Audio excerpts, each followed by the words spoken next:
आईन में यह कहां लिखा है कि वजीर आज़म की अपनी मर्जी नहीं होगी और पार्टी लीडर से मजबूर होकर वो असेंबली तहलील करेगा? कहां यह लिखा है? यह आईन में लिखा है कि इमरान खान साहब हुक्म करेंगे तो असेंबली तहलील होगी। यह आईन में लिखा है कि बाजवा साहब उनको मशवरा देंगे तो असेंबली तहलील होगी। किस आईन में सर यह लिखा है? यह तो आईन में नहीं है सर। ये जो कुछ भी हो रहा है सर, ये किसके लिए हो रहा है?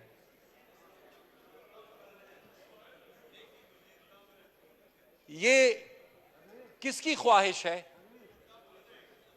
किसकी ख्वाहिशात को पूरा किया जा रहा है सर?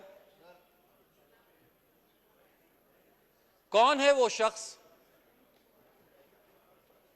आईन का हमें कहा जा रहा है सर। आईन में तो यह है कि वजीर आला साहब अपनी सवाबदीद पर असेंबली तहलील करेंगे। आईन में यह कहां लिखा है कि वजीर आज़म की अपनी मर्जी नहीं होगी और पार्टी लीडर से मजबूर होकर वो असेंबली तहलील करेगा? कहां यह लिखा है? यह आईन में लिखा है कि इमरान खान साहब हुक्म करेंगे तो असेंबली तहलील होगी। यह आईन में लिखा है कि बाजवा साहब उनको मशवरा देंगे तो असेंबली तहलील होगी। किस आईन में सर यह लिखा है? यह तो आईन में नहीं है सर। एक फर्द की ख्वाहिश है, उसकी अना का मसला है सर। उसको कभी अपनी कबूलियत की फिक्र होती है, कभी अपनी मकबूलियत की फिक्र होती है। हमारी बदकिस्मती यह है कि हम तो ना कबूल हुए ना मकबूल हुए। इसी कबूलियत और मकबूलियत के चक्कर में सर वो खिलवाड़ हो रहा है आज इस मुल्क के आईन के साथ, इंसाफ के साथ, हर इदारे के साथ, पूरे मुल्क के साथ। तो इसलिए सर मेरी गुजारिश हुकूमत से यही होगी, लॉ मिनिस्टर साहब तो तशरीफ फरमा नहीं है अभी, लेकिन अच्छा बैठे सर, सॉरी आप सर बैठे नहीं, आप खड़े हैं सर। तो इन्होंने हमसे मशवरा मांगा था, तो अगर गुस्ताखी ना हो तो मैं यही मशवरा दूंगा कि आप आईन की माने सर, आप लॉ की माने सर, और प्लीज सर कोई गैर आईनी हुक्म ना माने, और प्लीज सर लॉ की माने मगर सर मदर इन लॉ की ना माने। मैं यहां फ्लोर ऑफ द हाउस बात करते हुए ये कहूं कि जी बिस्मिल्लाह करे और हमने आईन के खिलाफ फैसला करना है। क्यों? अगर हमने आईन के खिलाफ फैसला करना है तो फिर मेरे ख्याल से यहां पर हमारी मौजूदगी का फिर जवाब क्या है? यहां पर आप, मैं, हम सब अगर हैं तो इसलिए है कि हमने आईन के खिलाफ नहीं जाना, बल्कि हमने इस आईन को प्रोटेक्ट करना है हर कीमत पर। अब मुझे तो यह कहा जा रहा है कि 90 डेज में इलेक्शन ना कराकर आप आईन की खिलाफ वर्जी कर रहे हैं, लेकिन मैं, अगर गुस्ताखी ना हो तो मैं ये पूछना चाहूंगा कि इस आईन में यह कहां पे लिखा है कि एक मेंबर अगर वोट नहीं करता अपनी पार्टी के फैसले के मुताबिक तो उसका वोट गिना भी नहीं जाएगा। बात शुरू कहां से हुई सर? पंजाब से। और बात आज भी कहां रुकी हुई है? पंजाब पे। पंजाब की असेंबली डिसॉल्व हुई। क्यों वो असेंबली डिसॉल्व हुई? अगर सुप्रीम कोर्ट का वो फैसला ना आता कि ये वोट शुमार ही नहीं होगा तो पंजाब की असेंबली आज भी मौजूद और बरकरार रहती। आज हम ये पूछ सकते हैं कि वो गैर आईनी फैसला किसका था? और अगर वो फैसला ना आता तो आज ये मुसीबत ही ना होती। उसके बाद सर इसी आईन में मुझे कोई ये बता दे जरा कि ये कहां पे लिखा गया है कि 7 ऑनरेबल मेंबर जजेस का बेंच होगा।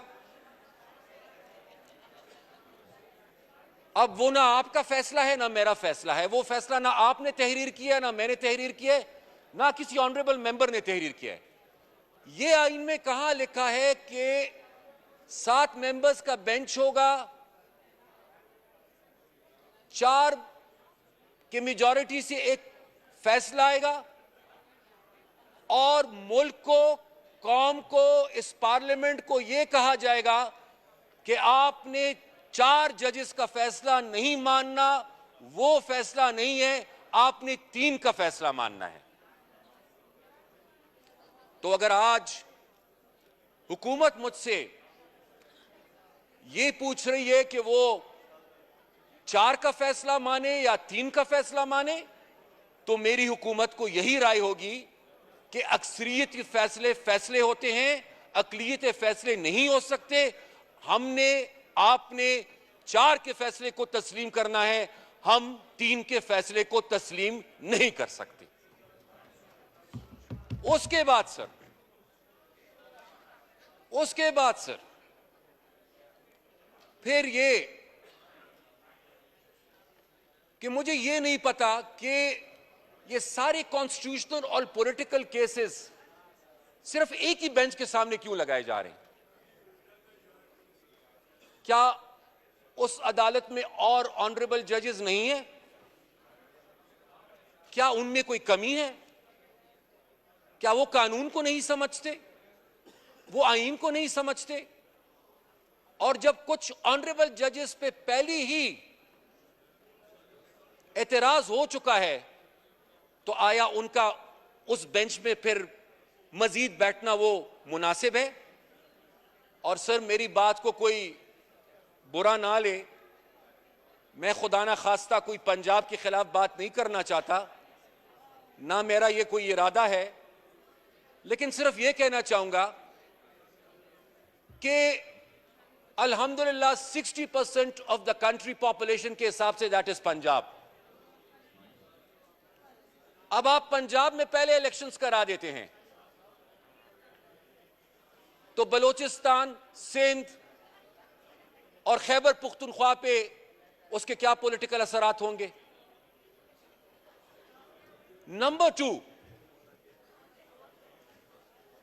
वो इलेक्शंस हो जाएंगे, वहां पर किसी की हुकूमत बनेगी सर। कल को जब वहां पर कौमी असेंबली के इलेक्शंस होंगे और उसी मेजॉरिटी ने डिटरमिन करना है कि मुल्क का वजीर आजम कौन होगा,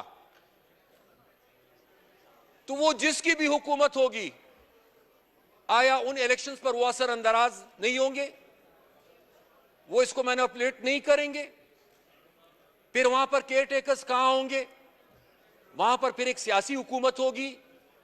इसलिए सर आज भी मैं अपनी इसी बात को दोहराऊंगा कि ये इदारों का डोमेन जो है सर, उसका तायुन किया है पाकिस्तान के आईन ने। हमें ना कोई ख्वाहिश है और ना ही हमारी ख्वाहिश होनी चाहिए कि हम अदलिया के डोमेन में मुदाखलत करें। आप यहां पर सर, आप यहां पर बैठकर स्पीकर हैं, आप यहां पर बैठकर सुप्रीम कोर्ट के ऑनरेबल चीफ जस्टिस या जज के इख्तियारात इस्तेमाल नहीं कर सकते। आईन आपको इजाजत नहीं देता।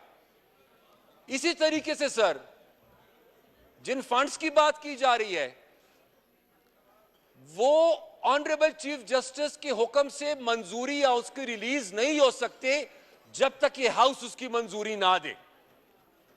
तो सर हम किसी और के डोमेन में इंटरफेयर नहीं करेंगे, ना हमें करना चाहिए। लेकिन एक बात सर तय है कि किसी और को भी हम ये इख्तियार नहीं दे सकते कि वो इस पार्लियामेंट के डोमेन में इंटरफेयर करे। जो पार्लियामेंट का डोमेन है वो फिर पार्लियामेंट का डोमेन है।